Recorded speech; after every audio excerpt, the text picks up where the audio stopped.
What are your thoughts real quick on the state of Kadarius Toney? Do you think he's really got to earn it at training camp? What are your current thoughts about him? From all appearances, he's the same player he was 3 years ago when he was drafted. And anytime you see that with a guy, so like let's take Tyreek Hill, for example, another physically gifted freak of nature. I mean, no one's as gifted as Hill other than like 4 guys in NFL history, but it is what it is. Kadarius Toney is incredibly physically talented. With Hill, you could see the growth every single year. He became a superb route runner, superb with his releases, superb with his drifts against zone coverage. He learned, you could see the development. With Toney, you don't see it. And I think that not being the same guy every day, you want to talk about a way to end up in Andy Reid's doghouse. That's the way. If it being reliable is such a big part of what Reid wants. Everyone always talks.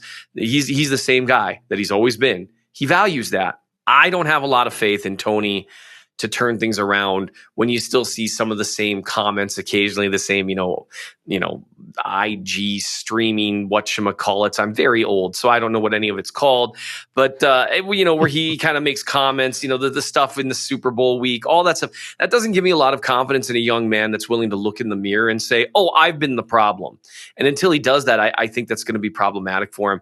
And so I do think the new kickoff rules and the fact that he's got a cheap contract give him some opportunities. Because if you want to talk about a player that was built for these new kickoff scenarios that are unlike anything we've seen in the NFL, but almost create that you want like a guy with a hybrid of a wide receiver and a running back skill set, Kadarius Toney, it's like he was built in a lab to do that.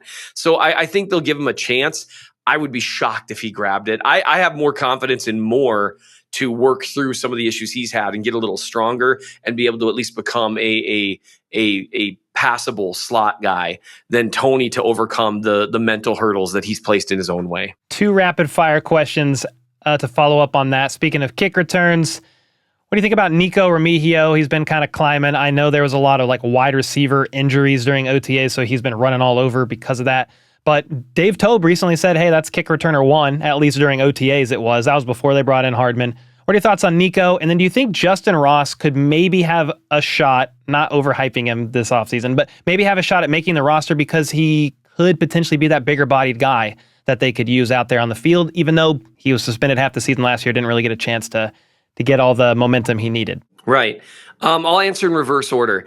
With Sure. Justin Ross, I see the flashes of the skill set there. The problem is he just doesn't seem to separate, and that's problematic in Andy Reid's offense. We'll see.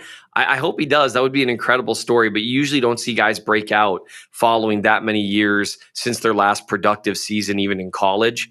It'd be great to see, but they definitely value separation above, the height and the wingspan and that sort of stuff, as evidenced by drafting Worthy before, Adonai Mitchell or Leggett or someone like some of those bigger guys. In terms of Nico, I hope he makes it because that would be an incredible story. I love seeing guys just kind of pop up out of nowhere.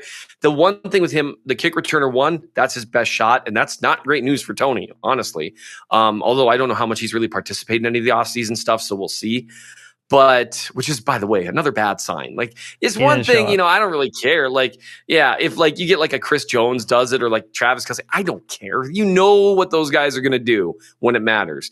When you don't, that's a red flag. To me, if you're fighting for your life, you should be fighting for your life, not fighting for your life. Anyway, with Remigio, I hope he makes it. The kick returner 1's a great sign for him. He's got that jitterbug quickness.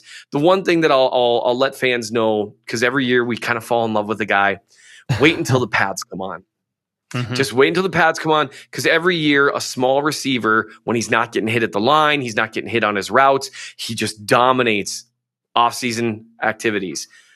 If the pads come on and he keeps getting that separation, especially from this corner group, then I'll start getting excited.